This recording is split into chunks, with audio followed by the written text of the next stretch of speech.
Hello, neighbor. It's such a good day to be together and talk about something very special. Today, I was thinking about a young boy from a story a long, long time ago. His name was David. Now, David was a shepherd boy, which meant he had a very important job taking care of his father's sheep. Even though he was the youngest in his family, he was already a leader. Being a leader doesn't mean you have to be the oldest or the biggest. It means you are someone who does the right thing, and your good actions can make others want to do the right thing too.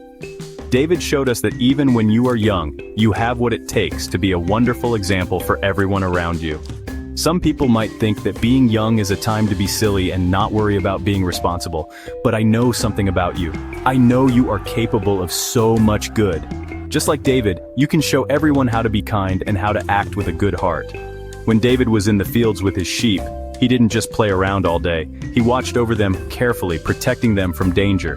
He was showing everyone that he could be trusted. Your actions, the things you do every day, are like that. They show the world the wonderful person you are on the inside, and that's a very important job. Being a leader at your age means choosing to be helpful instead of hurtful. It means sharing your toys instead of keeping them all to yourself. It means using kind words instead of words that might make a friend feel sad. David understood this. He practiced being a good leader with his sheep long before he ever became a king.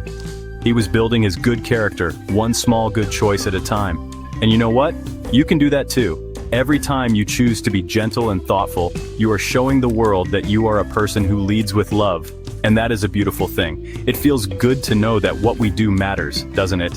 It's a wonderful feeling to know that even the smallest, quietest person can be a powerful example of goodness. You don't have to be loud or bossy to be a leader. David was a quiet shepherd boy, but his heart was brave and true. He showed his family and his friends that he was responsible and that they could count on him. And you, my dear friend, can be just like that.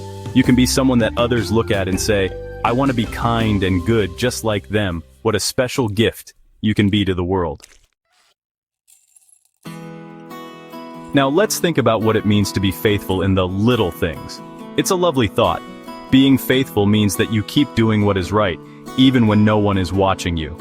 When David was alone in the fields, he didn't get lazy or careless. He took his job of watching the sheep very seriously. He knew that each little sheep was important, so he protected them with all his might. He was faithful in that small, quiet job. And because he was so good at his small job, he was later trusted with a much bigger job, being the king for all his people. It all started with him being a good shepherd. Being faithful also means being honest, especially when you make a mistake. And we all make mistakes sometimes, don't we? It's part of learning and growing. The important thing is what we do after we make a mistake. David wasn't perfect, and there were times he did things that were wrong. But when someone pointed out his mistake, David didn't make excuses. He said, I was wrong, and I am sorry. That takes a lot of courage, you know. It's very brave to be honest, and to admit when you need to try harder to do the right thing. It shows that your heart wants to be good and true. Think about your own day. Maybe your little job is to put your toys away when you are finished playing. Or maybe it's to help set the table for dinner. When you do those things without being asked, and you do them with a happy heart, you are being faithful in the little things. You are showing that you can be trusted. People who can be trusted with small things can often be trusted with big things later on. It's like you are practicing for all the wonderful and important things you will do when you are older. Every little bit of faithfulness helps you grow strong on the inside.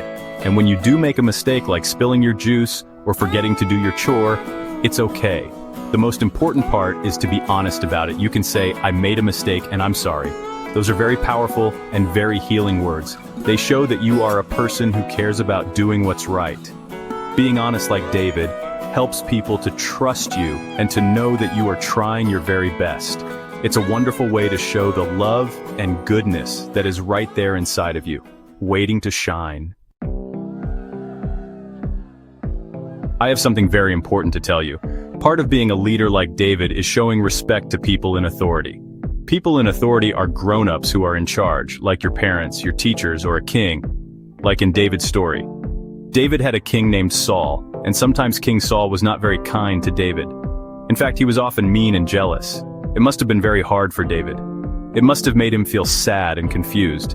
But even when King Saul was treating him badly, David always showed him respect. He knew that respecting the king was the right thing to do, There were times when David could have easily hurt King Saul and made him stop being so mean. On 2 different occasions, David was close enough to Saul to harm him, but he chose not to. He said, "I will not harm the one God has chosen to be king." He respected the position of the king, even when the person who was the king was not behaving well. That is a very deep and grown-up kind of love, isn't it? It's choosing to be honorable and respectful no matter what. It's not easy, but it shows a heart that is truly strong and good.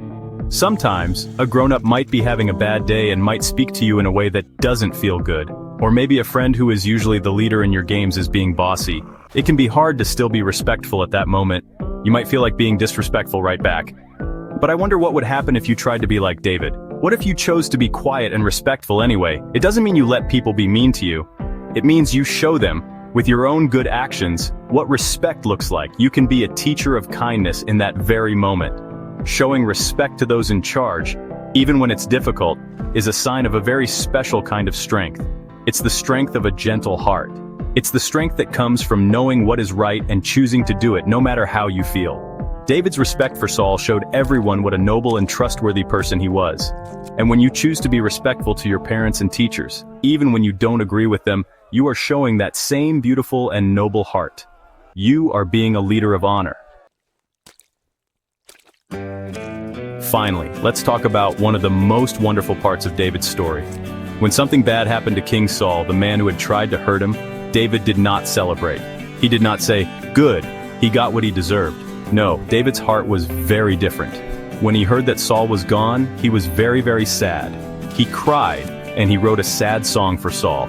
He chose to remember the good things about Saul. He showed honor to the person who had been his enemy. That is a powerful kind of love, and it's a lesson for all of us. Sometimes in our own lives we might know someone who isn't very nice to us.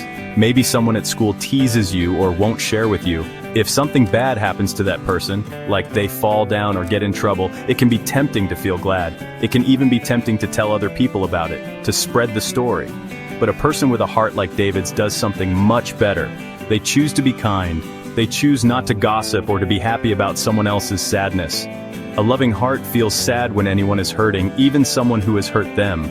Being a person of honor means you always choose to be loving and respectful, even to those who make mistakes or are not kind to you. It means you don't spread stories that could make someone feel ashamed. Instead, you can be the person who shows them grace. Grace is like a gift of kindness that no one has to earn. You can give it freely. You can be the one who asks, "Are you okay?" You can be the one who chooses to be quiet instead of gossiping. This is how we build a neighborhood and a world that is full of caring people. So, my dear neighbor, I hope you will think about young David. I hope you will try to be a leader with a gentle heart. Be faithful in the little things. Be honest when you make mistakes.